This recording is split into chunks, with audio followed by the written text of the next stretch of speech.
So, hello everybody and welcome.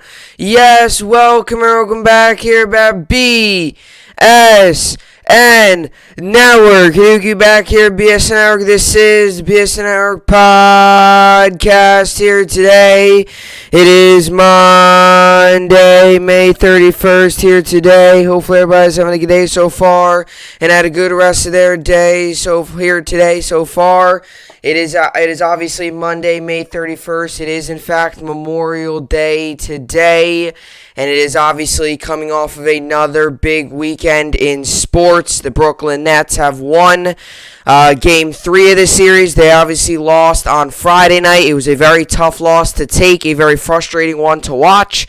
But then they won yesterday, and that was good. Obviously started off to the typical Brooklyn Nets slow start, but we're able to get the job done, and we're able to get the win, and obviously that's the most biggest part is to get the win. Obviously, they don't ask how. They don't ask, how you did it or whatever. They just ask, did you get it? And that's all that matters at the end of the day. The Brooklyn Nets got the win, 141-126, blew Boston Celtics really right out of water, and from the start of that game to the finish, it was really all Brooklyn, other than, I should really say, from the third quarter on, it was pretty much all Brooklyn. Obviously you started out, obviously you started off with the Boston taking an early lead, and then Brooklyn ended up taking over, into late on to that game, and that was obviously really one of the big parts, was when Brooklyn started to take over. You got to the second half, they started to take over, you got to the, third quarter and fourth quarter and all that stuff, and, they really took over, and that was obviously a big win for the Nets, a big win, overall. Now all we got to do is win one more, and we'll be on our way to play Milwaukee in the second round, which obviously might not be that easy of a matchup, as many of us thought, as Milwaukee blew Miami right out of the water. They swept them in their first round series, so it was good the Nets got the win yesterday. It was obviously a nice way to cap off, Saturday and Sunday, and obviously today's obviously Memorial Day, so obviously, thank you to all the veterans out there and all that stuff. Happy Memorial Day to everyone. Obviously, a big day for the nation, and a big day for the veterans and all the people who fought, and put their lives on the line. And that's what Memorial Day is all about. So that's obviously something to look forward to. Obviously, today is, in fact, Memorial Day. A lot more sports on today, a lot more action on today, and it should be exciting. And like I said, to recap sports in New York, New York sports, the update throughout the weekend was, the Yankees got swept by the Detroit Tigers, and that just can't happen. You just cannot allow that to happen if you get swept by the Detroit Tigers. That's unacceptable. You can't allow that to happen. You lose Friday, lose Saturday, and come out flat Sunday. That just can't happen. And again, we're talking about this team. Like, what is wrong with this team? What's the issue? This team has never hit full potential so far. We have never fully hit, our peak yet. And it's not something that, I'm going to sit here and try to, sugarcoat, but it's the truth. It's a team that is not playing up to their abilities, is not playing up to the expectation, is not playing the way Yankees fans and they want to play around. It's not playing how anyone is expecting them to play, and that's very frustrating for many people, including myself. You watch this team day in and day out, and you watch them put a performance out there like they do. It gets extremely frustrating. It is extremely hard to watch. It is extremely terrible, and they continue to put bad performances out there day in and day out, and I wanted to talk about it. I'm talking about it today. It's been terrible. It's been bad. It's been ugly. And I don't know if this has been worse. Getting swept by the Detroit Tigers might be worse than our start in the beginning of the season. People, we got swept by one of the worst teams in baseball. That's saying something. That's extremely frustrating, extremely hard to watch, and extremely to even sit here and say, wow, this team can actually go all the way. There's big question marks around this team. First base is an issue. The outfield's an issue. A lot of issues with this team. And are we going to get the solutions? We'll find out. Then they'll also do Mets, obviously. Really kind of had a rainy weekend. They played, Saturday, played a doubleheader. Yesterday got rained out. It was kind of back and forth. They didn't really get much in. It was a big rainy for the Mets. It was pretty much a raining weekend, so they really didn't get many games in. But obviously, they did get the one game in, the doubleheader, and obviously they played really well. I believe it was a doubleheader. It might have been, but they obviously played really well, and they obviously won that one game against the Braves, and Lindor played really well. He actually got a home run, and then things like Like that's what you want to see out of Lindor. Like he went 2 for 5 in home run. I believe he like an RBI or 2 and 3 runs scored or something like that. Like that's what we want to see out of Lindor. That's the expectation, but he's not doing it. So I'm not even going to start saying, oh, is this the start of something? I'm just going to say that that's what Mets fans expect him to do. And you know that he's still talented. You know he can still do it because he shows flashes like that. So that's why the New York Mets paid Francisco Lindor, the $400 million for a 12-year deal, because he can do things like that. Then obviously the Nets won yesterday, lost Friday, so they're up 3-1 in the series. Obviously you got to hope that we close it out tomorrow night. And then the Knicks, they've fallen off. They obviously won at home. Then they lost, obviously they lost Friday, and then they lost again yesterday as well, and they're down 3-1 now, so they're on they're hanging on by a thread. They're literally they're hanging on the side of a cliff right now by a little tiny string, and they are one game away from being eliminated from the playoffs and their season being over. So they got to find a way to turn this thing around. They got 3 games to win. They need to win 3 in a row. Are they going to get it done? I have no clue. I would not say they will. The Knicks might pick up 1 more at home, maybe 1 at home, but they're going to probably lose the rest of the way here. The Knicks I don't know what's going on with this team. Like, the Knicks just do not look like the New York Knicks. It's so weird. Like, this is a team that was so dominant early in the season. Not dominant. I shouldn't say dominant, but this is a team that was not early. I shouldn't say dominant. This was a team that was so good throughout the year. They were consistently good. And when they went down, they got right back up. Now, they're just a punching bag at this point. They're literally just a punching bag. The Hawks are running all over them. And these games aren't even close. These games aren't even close involving the New York Knicks. So, I don't know if it's just the first time they're being in the playoffs, Randall's first time, Barrett's first time. Derrick Rose has been in the playoffs. He's had experience, but, he's been a little bit now since he's been in the playoffs. There's a lot of players here that's, been in their first times. Obi Toppin's first time. A lot of these guys, it's their first time. And if it isn't, they've had very minimal playoffs experience. Now, you could say the same about the Hawks, but the Hawks just tend to be playing better than the New York Knicks. That's the story of it. So I wanted to get into the topics for today as we open up this Memorial Day Monday podcast. We're going to get into the Yankees update. I do these occasionally. I do these every once in a while. I felt today was the day to do them. I usually do them sometimes middle of the week. But I felt, after getting swept by the Detroit Tigers, there's things that need to be said and there's things that need to be done by this New York Yankees team. And what does it mean? Does it mean maybe make a trade? Does it mean move a player? Does it mean do something like that? I don't know. But I'll try to answer that now. And I'm going to try to tell you, all the issues and, maybe some of the solutions we could have, because this team's been awful. This team has been far from good. This team has been the opposite of good, and getting swept by the Detroit Tigers just finishes it all off. You head into the weekend and you're like, we got 3 against Detroit. It's a gift, because now the Yankees come home and they play 7 games. They play 4 against Tampa, 3 against Boston. Their first set against Boston this entire season. And as a Yankee fan, you got to be sitting here like, this is a gift. We got to play 3 against Detroit. And these games are huge for the division. And you're like, oh, we got 4 against Tampa. We got to just get the job done against Detroit, win 3, which is obviously easy, then head home, play Tampa, and be like, oh my gosh. Then all of a sudden, this is when the big games come around. And then the Yankees, they obviously got caught looking ahead because they got swept by Detroit. They didn't even take 1 from Detroit. They got swept. So, how do you get swept by the Detroit Tigers? I have no clue, but they did, and it's ugly, and it doesn't look good. And I'm scared. I'm genuinely worried about this team going into this 7-game homestand. Because we play a Rays team that has won 15 of their last 16 games, and we play a Boston team that is second in the AL East, only behind the Tampa Bay Rays due to their recent hot streak. So the Yankees right now do not look like they're in anywhere good position to do anything against these opponents. So I'll get into that.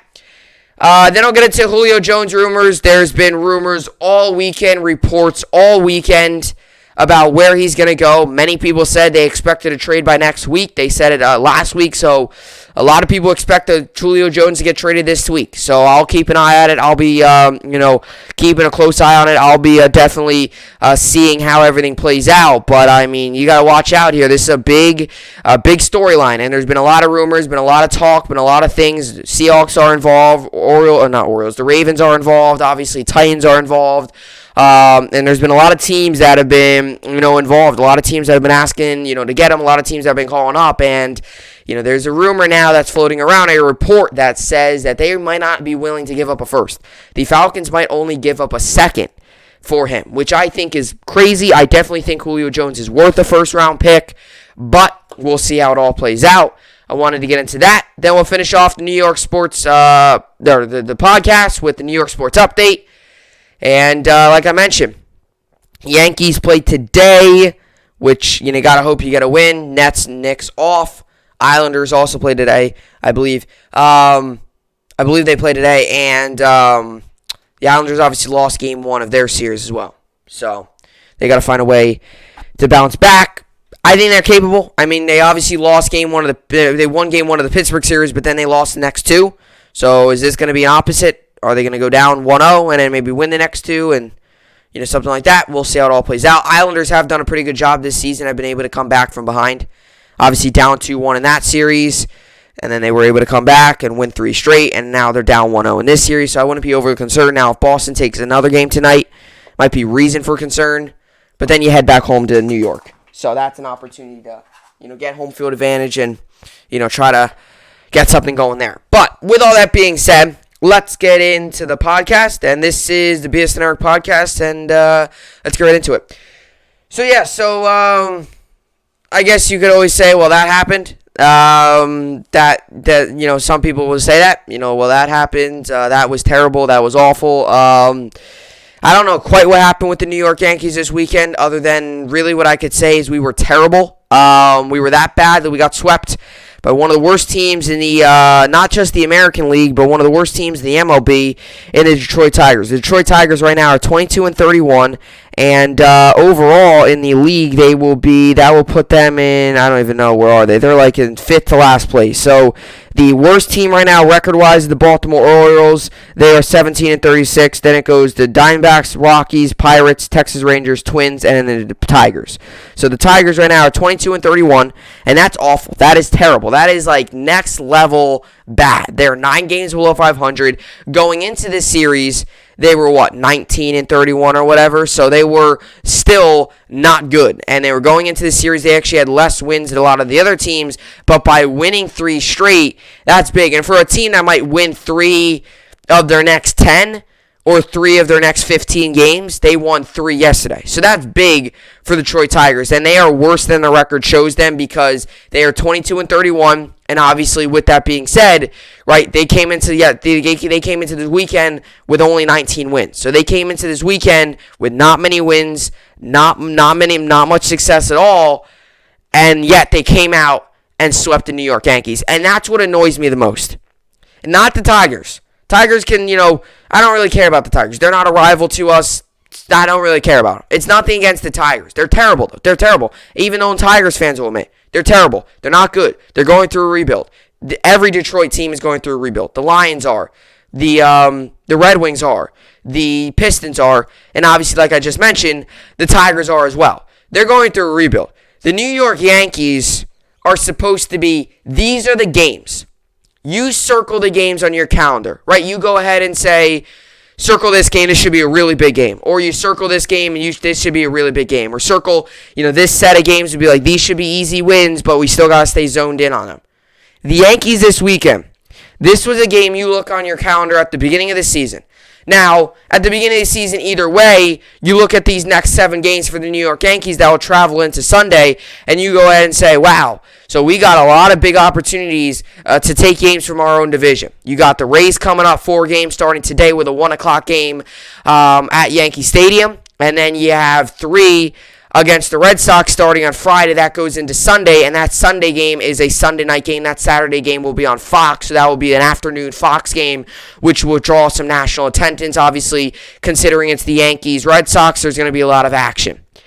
So you look at that and you're like, wow, like we got the Tigers coming up. We're like, we got to just take 3 from them, and then you head into the homestand, and you're like 7 games home against 4 division rivals, the Tampa Bay Rays, and obviously one of the greatest rivalries in sports, the Yankees versus Red Sox. And yet the Yankees refuse to do that, and they lose 3 against Detroit. They didn't even take 1.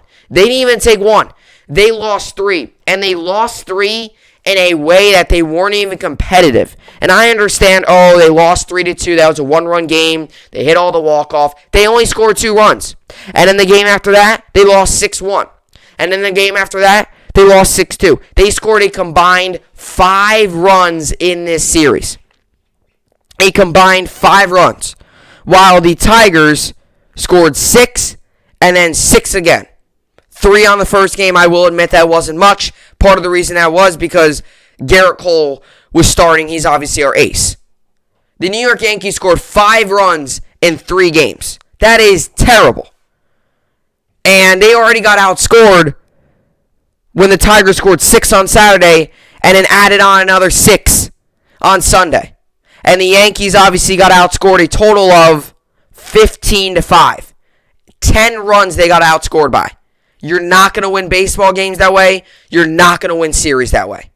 And yet again, we're having this conversation of the Yankees aren't hitting. Too many strikeouts. We're getting under the ball. It's all about home runs. This Yankees lineup, it might have the big names. It might have the power. We're not putting the bat on the ball. We look lost at the plate.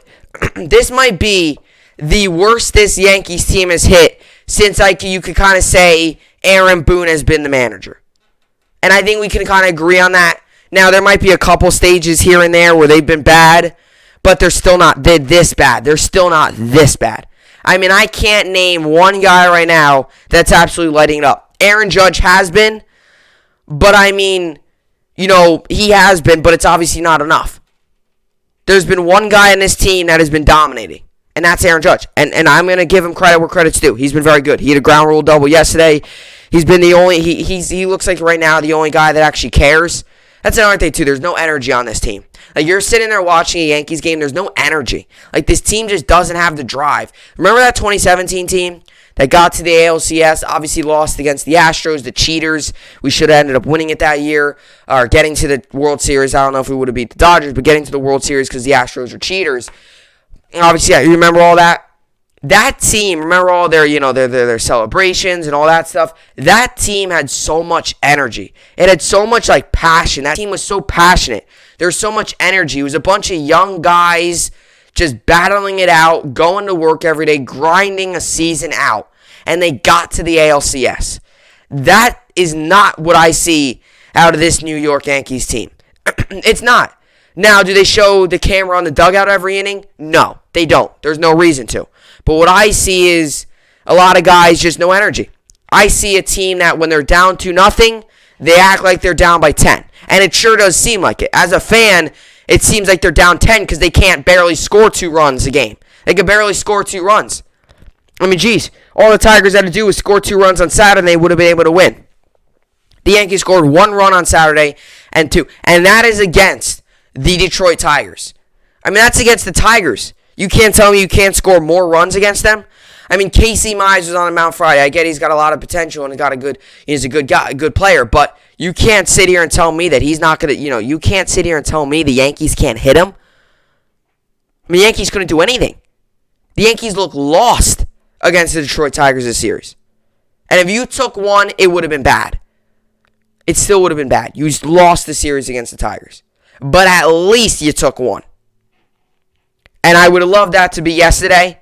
So you head into the homestand now on a little bit of a winning note. But if I'm the Yankees here, you just got to forget about this series. You got to forget about it. Because this was by far, I think, the worst series we played. And we played the Tigers at the beginning of the season, too. When did we play the Tigers? Let's see. We played the Tigers beginning of May. And we swept them. We swept them in the beginning of May. We got the job done. And now we move here. At the end of May, we played them again. And we played terrible. And at the beginning of the year, too, beginning of May, this was still a team that was, kind of not great. They were still eh. And now you look at it, and it's like, wow, we got swept.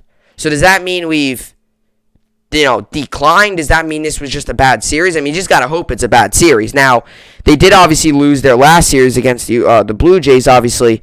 That was supposed to be a 3-game series, obviously. The one game got rained out. Then they played a doubleheader. Yankees took one in that series, the second game of that doubleheader. So they were able to salvage a game. Then they had to Detroit. And that's another thing, too. You had to Detroit.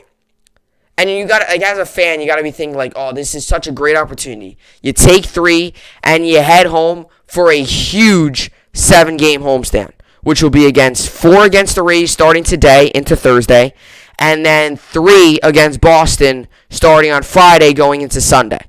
And remember, that Sunday game will be a Sunday night game on ESPN. So that's how you got to be feeling. Like, you're feeling so good. And then you lose, you get swept. And I feel like, in a way, it takes all the energy out of this homestand. Like, it takes, like, oh, great, Yankees have a homestand. Like, great. Like, you know, if they win, if they sweep, they're what, 32-21? You're sitting here and thinking, all right, we're only 1 game back of the Red Sox, so we'll only be about 2 games back of the Rays.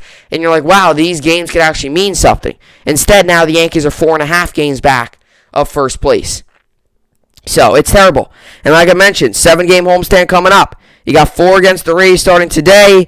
Then you have 3 against Boston, and that's a big series because that's the first time you're going to be playing Boston all year. So, you got to hope that that's going to be a big opportunity there. And then you got to look, and then 3 against Boston. You have 3 against Minnesota, which is a golden opportunity to win, as Minnesota's terrible this year. But watch us get swept there. Then you got 2 against Philly. Then you have 3 against the Blue Jays. Then you have 3 against the A's, 3 against the Royals, 3 against the Red Sox, and 3 against the Angels. That's kind of your whole month of June outlook there. Actually, 4 against the Angels. That's kind of your whole month of June outlook. And like I mentioned, you gotta hope that this 7-game. And like I said, if we swept the Tigers and we were looking good, I would have said maybe I would love to get at least 3 games out of this road. I mean, personally, against the Rays, I would love to just sneak out 1 against the Rays. I mean, the way this team's playing, 1. If we could split, that would be a miracle. I can guarantee you. I hope I'm wrong. I hope the Yankees win all 7 games on this homestand and erase the terribleness against the Tigers. But I might, hopefully I'm wrong. But I can guarantee you we don't even come close to beating the Rays in that 4-game series. We don't even win 3. At max, we might win 2. At max. Because the Rays have had our number. Now, we did beat them, the last time we played them, I believe we beat them in that series, right? Yeah, we did. We beat them in that series. We actually swept them. No, we didn't. I apologize. We beat them 2 out of 3. The Rays beat us that final game 9-1. So you got to hope maybe that's a sign of something to come. You just got to try to find positives. There's so many negatives to this team. You got to try to find positives. And let me name you some of those negatives right now. Instead of me just saying them, let me actually give you evidence and name them for you. A negative is this: first base. And we're getting no production from first base. I mean, who is going to be able to play first base consistently until Voit comes back? We have nobody at first base. We have absolutely no consistency at first base. Luke Voit obviously came back, played 8, 9 games, 10 games, whatever. That's besides the point. 12 games, I don't really care. He played anywhere from 8 to 12 games. Then he got put on the IL again. So he's on the IL. He's got an oblique strain. Who knows when he comes back? He just got placed on the IL, so it's not like he's going to come back tomorrow. He's going to be a little bit. It could still be a short IL stint, but he just got placed on it, so you got to give him time. Then you got Mike Ford. And like I said, I like Ford a lot. He's a homegrown guy. He's come up with the team. He's worked really hard. I've liked the story. I've liked the way he's gotten up here, but I'm sorry, he's been terrible this season as well. And he hit really well with the Yankees when he first came up. And he hit bad last season. He's in the bad hittings carrying on to this year too. And I don't know why it is, but it's not good. So your 2 main first basemen have not hit well. Your starter, Voit, he only played 8 to 12 games, so you got to lay him a little rest. He barely even got any at-bats. But he's injured. He's injured. So the production obviously isn't there. He got injured. And then Ford, you got to hope that he can at least give you some production. We're not asking him to go out there and bat .340 and crank in 25 home runs. Just give us at least a 252, maybe a 230, 240 batting average, and that would be at least decent.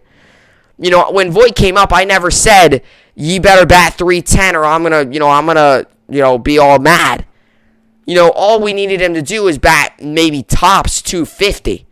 Just give us a little production. Give us some power. Short porch. He pulls the ball a lot. Short porch in left field. Give us some power.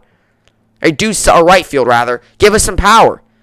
He's not doing that either. He's a home run occasionally, but it's not much. And then obviously Voit back on the IL. So first base has been awful, no production.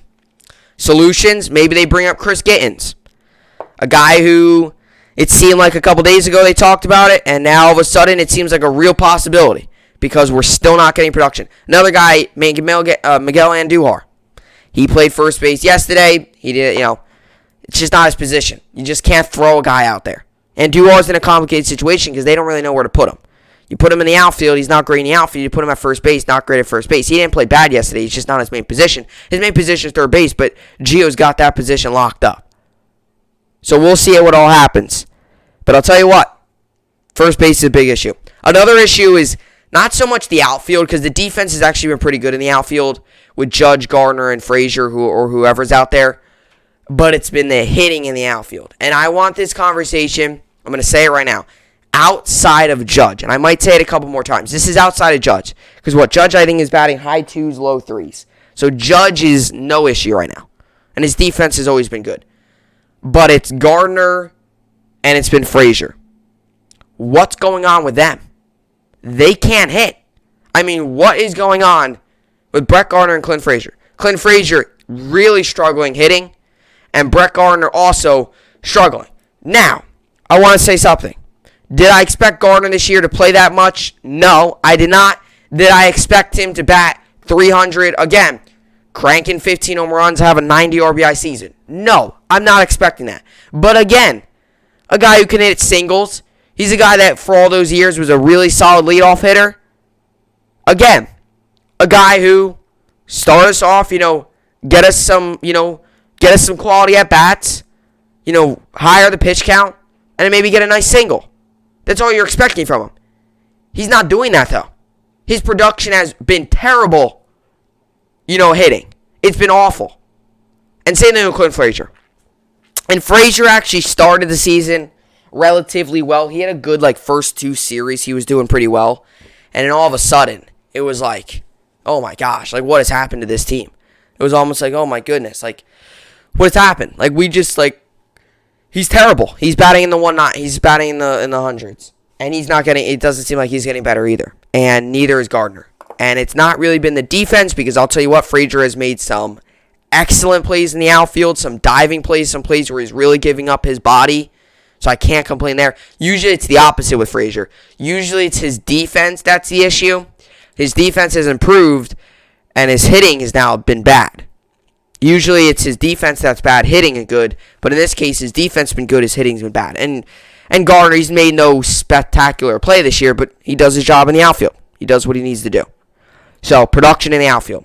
Pitching's been good. Overall, as a team, we're not hitting. That's another issue. Overall, as a team, we're not hitting. Shortstop, Gleyber Torres, made 2 errors yesterday. That's unacceptable. That can't happen. You can't be in the major leagues and make 2 errors like that. And I understand everyone's going to make an error. I don't expect you to go a full season without making an error. You're always going to make a mistake. You're going to make an error. You're human. You're going to make mistakes. But Gleyber Torres, he actually got better. The infield as a whole in the month of May got really better. A lot better. We were terrible in April, and we got a lot better in May. And yesterday, Torres goes back to doing what he did in the beginning of the season. And that is just not making the simple plays. I mean, that's a routine ground ball he got yesterday. You could say it was a backhand, but come on. He should be able to get that. He's gotten that millions of times, and he bounced off his glove. And then you get another ball, a routine ground ball. This was really the routine ground ball. Actually, I take that back. This was the routine ground ball. The other one was a tougher play, still very doable. This was the routine ground ball. It obviously he raised up his glove, hit his leg. He couldn't pick it up. He couldn't get a grip on it. He was at first. That's another error. That's a terrible play by Gleyber Torres. That's a routine play. That's a play that should have you out of the inning. And then add on to the fact that the Yankees struggled a little bit in the pitching yesterday. Struggled a little bit pitching. So, what do the Yankees got to do to solve this? Some people might panic and just say, oh, we got to strike a trade. We got to trade. I'm not always that person to just trade for everyone. Because what if you trade, give up a bunch of stuff, and then realize, oh gosh, this guy's not doing anything either. Then everyone's going to complain about that. So I actually kind of stand on the side here where don't trade. I would just much rather, just take it slow, Call up your prospects. I would love to see Chris Gittens get called up. He's a first baseman, got incredible power. He's hitting very well in AAA. Now, is that going to translate to the MLB? I don't know, but at least give him a chance. I would love to see Estevan Florial up here a lot more, but this is a guy who's just such a pure hitter. It's almost like comes natural to him. He played the other day with the Yankees. He hit a double. He hit a double off the wall. It was inches away from a home run. So this is a guy who is another guy, too, who he can hit. He can get up there and hit. He played one game with the Yankees last season, got a hit. Played another game this year, got also a hit. So he's a guy that can hit. He doesn't play much, but he can hit when he's up here in the MLB. He's obviously been able to really adapt pretty quickly to MLB pitching, which is another guy you got to look to call up. I'm not saying just call up the entire minor league team, but, it's the truth. You got to call guys up. I wouldn't so much say trade. The Yankees got a good farm system. We got a lot of good talent down there. Use it. Utilize it. This is a great opportunity to utilize it. It's a great opportunity. And, hey, if a player starts to do well, that only bolsters his trade value. Not saying you got to trade him, but that really helps. See what you got in these guys. You could say so much about AAA until they get to the MLB. That's really where you get, is this guy going to be good or not? That's really what it is. So we got to hope that the Yankees take this ship from sinking and find a way to get it back to float. Because right now, we're sinking, and we're sinking very fast. Because there's an opportunity here. We lose 3 of the next 4 against the Rays. I don't want to say our ship's completely sunk, but it's sinking. We're taking on water right now. And we're taking on a lot of water. There's a lot of holes in our ship right now that need to be sealed. First base. Hitting. Outfield. Batting. Not the outfield itself. The defense. Defense has been good out there. The hitting. Gardner. Frazier. Got to give us more production. Like I mentioned, first base. Overall team hitting I already mentioned. Infield, Gleyber Torres, I would assume he's going to stay out there, but that's maybe a question in the offseason that's got to be answered. And maybe at the trade deadline that's also got to be answered. Does that mean trading Gleyber Torres? I don't know. I'm not Brian Cashman. But, like I said, I'm just brainstorming ideas, brainstorming options. I'm not going to sit here and make a ridiculous trade idea to send everyone over to this team and get this guy and this guy and this guy. Like I said, I'm not really for trading for someone right now. Because I don't want to trade for someone and then him come here and not do well. I would much rather use our farm system and use the young talent we have and see what we have. These guys could rake in AAA. I want to see what they can do in the MLB. So bring up Chris Gittens. Guy's got incredible power. He's hitting really well down there. Bring him up. See what he's about. Right?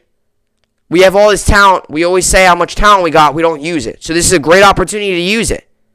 And I understand you got some big games coming up and you might not want to, have a guy come up. You might not want to be, testing out players right now. But, you're in a terrible situation. Obviously, the lineup that you're rolling out every day isn't working. So try to switch things up. Try to mix it up. Call someone up. Bring someone up. Do something to help this madness. Do something to help this team go from being terrible to at least being what we expect. Because this Yankees team has not hit that yet this season. They've had some highs, but have a lot more lows and a lot more issues. We'll see how it all plays out. It all starts today. They got to turn the page. And going to be a long 7-game homestand.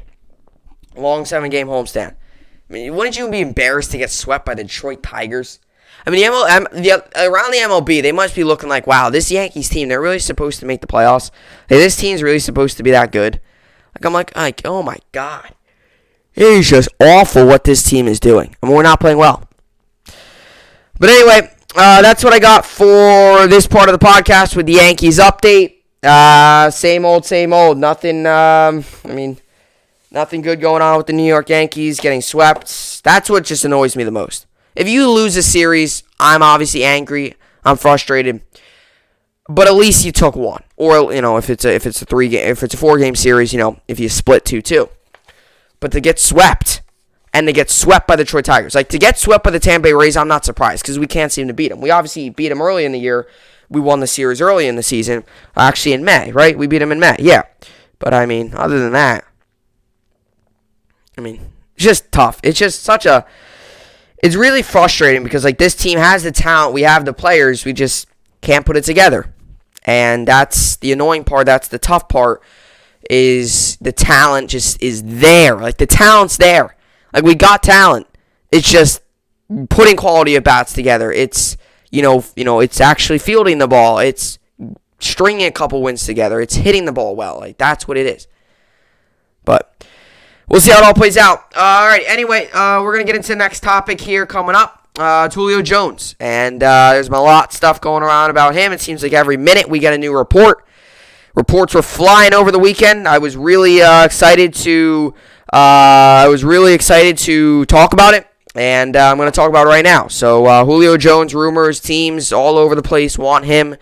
There's been teams that have already offered deals. There's been teams that are looking at him. There's been teams that have had talks. There's someone came out last week and said that he could get traded earlier as this week. So that means this week. And like I said, we'll keep an eye out. I mean, it's going to be a big trade. This will be a big deal. I mean, they obviously will probably trade him after June 1st, which will be tomorrow. So there's a big opportunity that he gets traded within the next couple of days, and that could make a big impact on the however each team season does. Whoever gets him, they're going to improve a lot, and the Falcons are going to definitely take a hit by giving him up. But I'll get into all that stuff coming up next.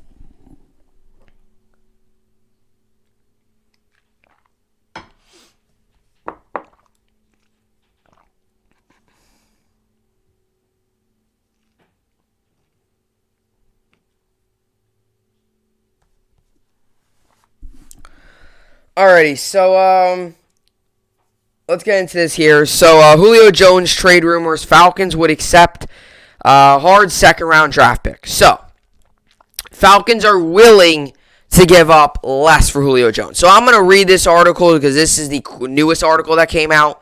This is kind of the newest update. This came out today, actually. Actually, just a little bit ago, it came out today. So this is kind of like the newest update. So instead of talking about something that came out on Friday, Saturday, or obviously yesterday, might as well talk about the newest thing, and this might have some of the other rumors as well in there.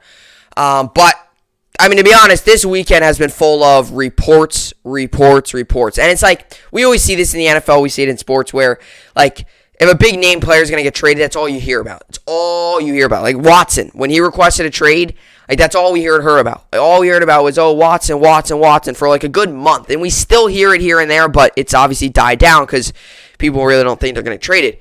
But that's all we heard about was Watson. Now it's a lot of Rodgers, but like Julio now is kind of taking over the spotlight. And now Julio is all we're talking about. Like all the NFL insiders, all the reporters, all the, the articles, all the, all that stuff.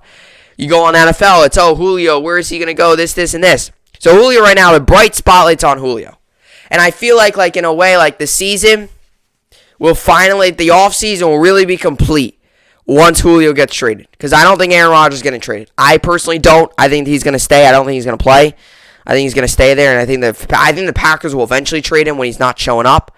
But all stuff is about Julio. And I find that it happens often in the NFL, where a player will get the spotlight, a player will be really, really, really in the spotlight because of a big move. And this is a big move for whoever gets him, and obviously the Falcons, who will get rid of him, obviously in this case. And obviously, we can go on and on and on about what he's meant to the Falcons organization, what he's meant to the team, and really what he's done for that team and how much success he's had there. He's arguably, for the past couple seasons, has been the better receiver in the league, and there was a time there where he was the best in the league. Now, guys like DeAndre Hopkins, Devontae Adams, Stephon Diggs, guys like that have now taken over the spotlight, the young guys of the league. But this is a guy who's really had a great career, has had an excellent career with Atlanta, and he's meant a lot to Atlanta. He's meant a lot to the team. He's meant a lot to the organization, meant a lot to the city of Atlanta. He's done a lot of work there. He's done a lot. Like, this is a guy who, when they trade him, you talk about trading a face of the franchise, they're trading it here in Julio Jones. And a lot of the Falcons fans don't want it. Obviously, Julio wants it. He's made it publicly. He said on a live show that he wants it. But, I mean, other than that, there's going to be one real happy fan base and one not so happy fan base when this trade is obviously all up here. So, obviously, they're going to be, giving up a lot. I mean, they're going to be giving up Julio Jones. And that's one of the things that I find really surprising about this report and really just this whole trade rumor process and the whole situation is the fact that Julio Jones, who has been the Atlanta Falcons face of the franchise for however many years. I don't know the exact number, but he's been the face of the franchise for a really long time. And he's obviously been a key part of a lot of the winning teams they had there. They had a few, not many, but obviously he was a key part of that team that got to the Super Bowl and eventually losing to the Patriots. Obviously the big 28-3 blowout, but he's been a big key part of a lot that went down there with that football team, and he's been a huge part of it. And for the Falcons now to maybe only give up a second-round pick for Julio Jones, I find is mind-boggling. I personally believe Julio Jones is easily worth a first-round pick right now. And if you only give up a second and maybe a player for Julio, I mean, you're getting a steal. Maybe if you give up a second and maybe a third, you're getting an even bigger steal. I mean, this is a guy who has been one of the better receivers in the NFL, and I still believe is. You look at the numbers. He only played 9 games last season, but in those 9 games, he was still very good. And when he plays a full season, he is dominant to so many levels. He is still, and I'm going to say it again. I'm going to continue to say it. I'm going to continue to say it. He is still a dominant force for whatever team gets him.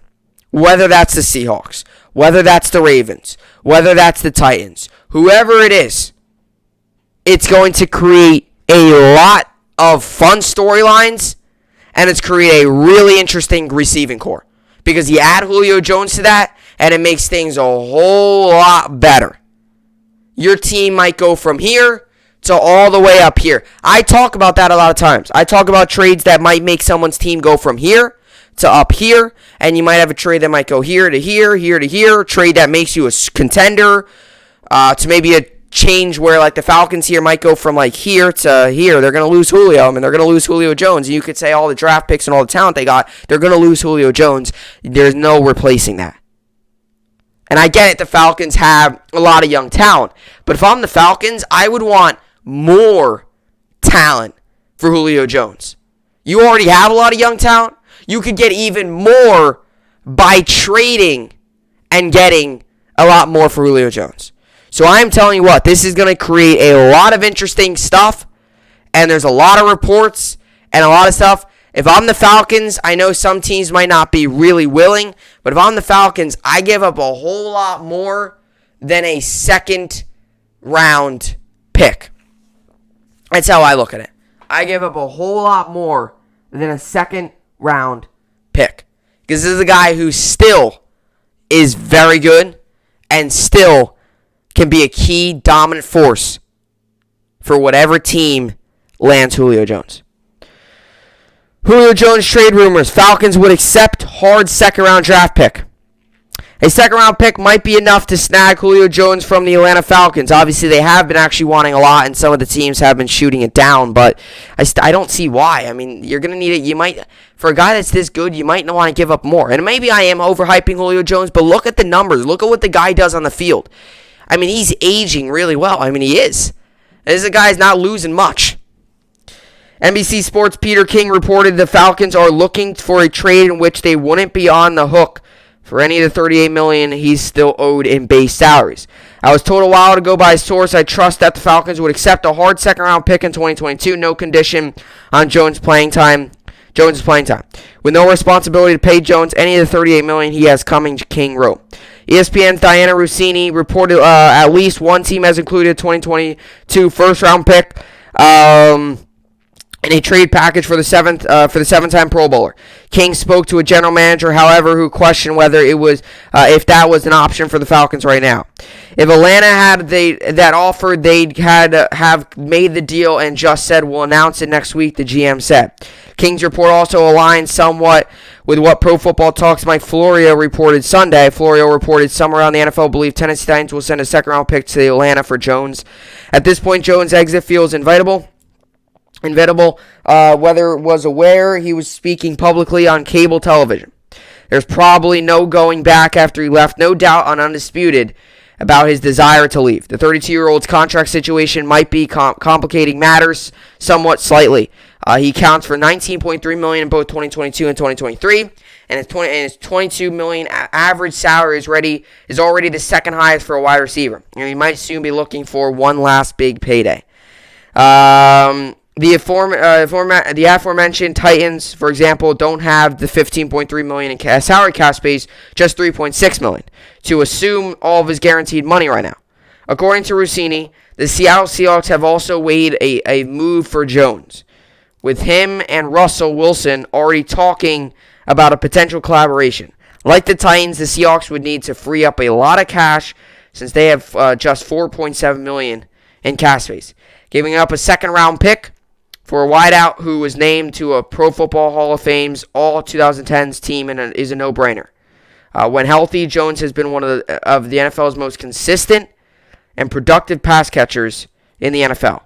But that second rounder isn't the only cost that would be associated with a move for him this offseason. It's the truth. You ain't only going to give up a second-round pick. You're not. Not going to be able to only give up a second-round pick. No, you just won't do that. You're going to have to give up a little bit more.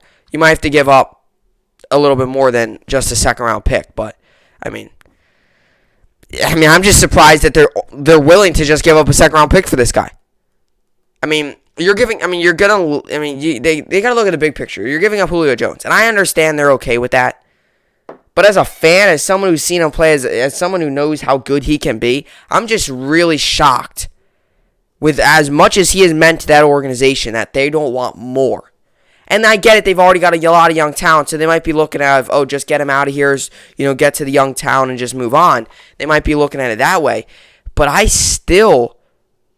could get a lot more. They could. And maybe their asking price is too big. Maybe that's it. But, we'll see. And obviously teams don't want to overpay for him.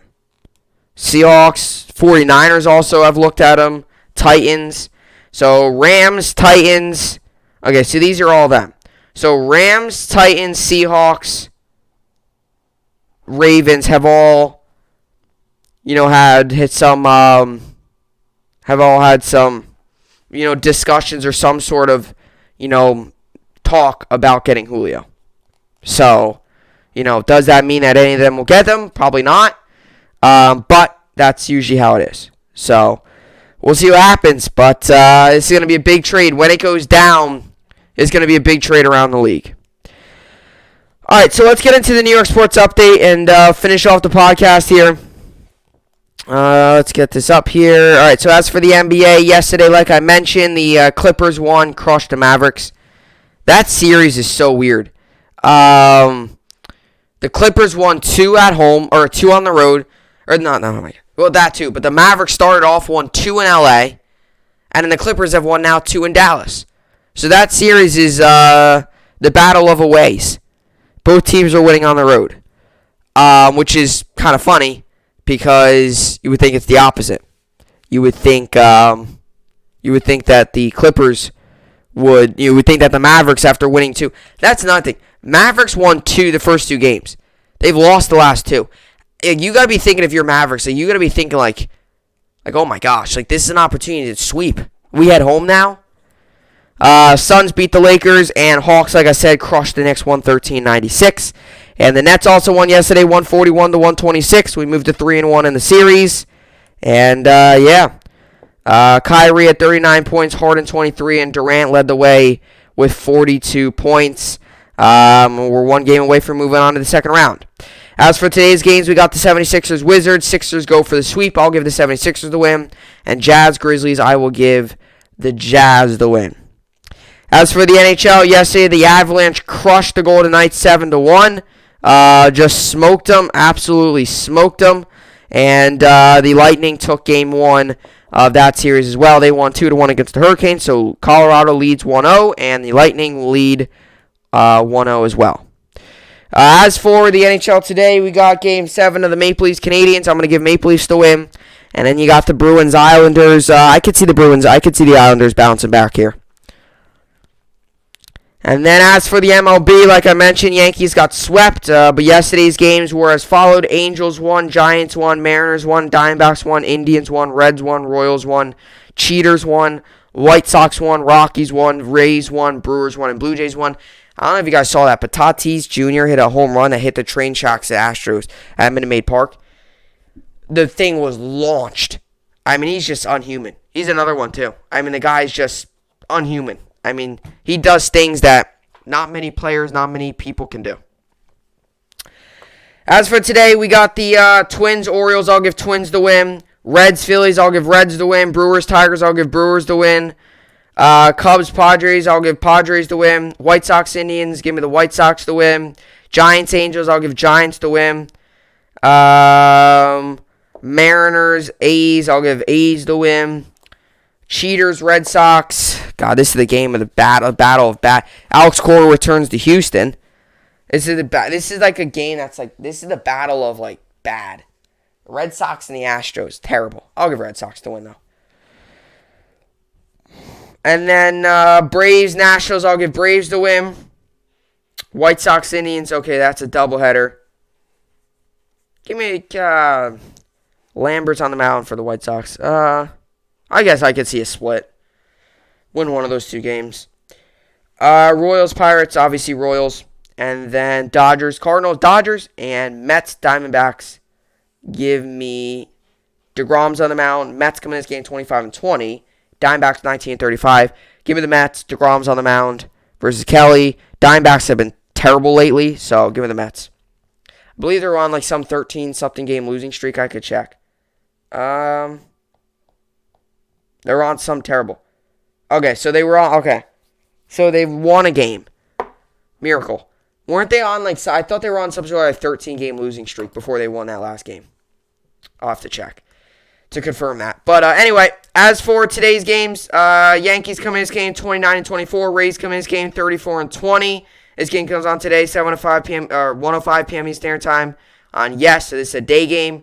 Rich Hill's on the mound for the Rays. Jameson Tyon's on the mound for the Yankees. Over/under is 8.5 for this game. Let's see what the numbers are. Okay, 72% of people say the Rays will win. Not surprised there. I will join those 72% of people. After getting swept by the Detroit Tigers, I ain't going to give the Yankees a win today. I think the Rays win today's game. I hope I'm wrong, but that's how I think it. I think that's how it will play out. As for fantasy baseball, I won last week, so I won. Let's get this up here. I won 413 to 335, so that's a big win there. And I moved to 5-3 on the season. So continuing to get some wins, continuing to improve. And let's see here.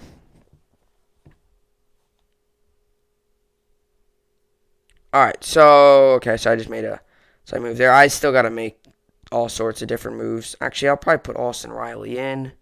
Or I don't know who's pitching. Who's pitching that game? Is it Scherzer on the mound that game against the Nationals? If that's the case, I probably won't pitch Riley. Sure, I don't know if Scherzer's actually on the mound. I have no clue. Anyway, let's get on for the matchup today. So I'm currently, obviously, no score yet. But today I've got going Yerman Mercedes, Matt Olson, Jay Cronenworth, Austin Riley, Josh Rojas, Carlos Correa, Alex Bregman, Christian Yelich, Whit Merrifield, Austin Meadows, Dylan Carlson, Avisail Garcia, and Yadier Molina. And today I've got going no one on the mound. No one on the mound, but we'll see how it all plays out. So, okay, so I find this interesting. I probably shouldn't actually put in Josh Rojas because he's playing the Mets, which is DeGrom, high strikeout pitcher. That wouldn't help in fantasy. So I probably should put in someone else. But Simeon, they have a day off. That's weird. Memorial Day off. Usually you have games. But anyway, we'll see how it all plays out. Usually when I read you my lineup, because I do podcasts before the game start, usually when I read you my lineup, it's like I usually do a lot more adjusting to it because players either are in, out. I make some decisions, last-second moves. So sometimes the lineup I read to you isn't always it. Which I guess you got to say the same thing about any other fantasy. But this, you got to see if they're in the starting lineup. Usually, for example, sometimes they just have a day off. Like the NFL, they usually don't have that. They just don't give them a week off.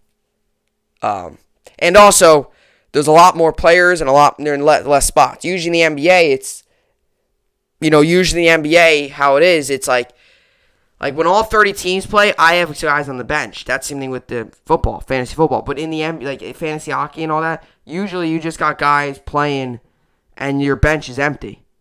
And that's how it is too for fantasy basketball. Your bench is empty. Fantasy hockey, same thing. So it's, I just put in all the players. If they play, they don't play. If they play, they play. If they don't, they don't. I put them all in. But, obviously that's also different. So, but I think I know it's just a lot more strategizing fantasy baseball. It's a lot more strategizing because you can actually fall behind quickly in fantasy baseball. Usually you know if you're going to win in fantasy baseball pretty early on. Like you usually know, oh, I'm going to win this week or I'm not. Like you probably know, usually Tuesday, Wednesday you'll know. You're either winning by a lot or you're losing by a lot. Or it's close, which that could be also be the case. But anyway, that's what I got for the podcast here today. That was another good podcast in the books. And, hopefully everybody has a good rest of their Memorial Day today. Should be good. A lot more sports on today. A lot more good fun stuff. So, with all that being said, that will do it for the podcast here today. Hopefully you all enjoyed it. I will see you all back here tomorrow. Hope you enjoyed it. And thanks for watching.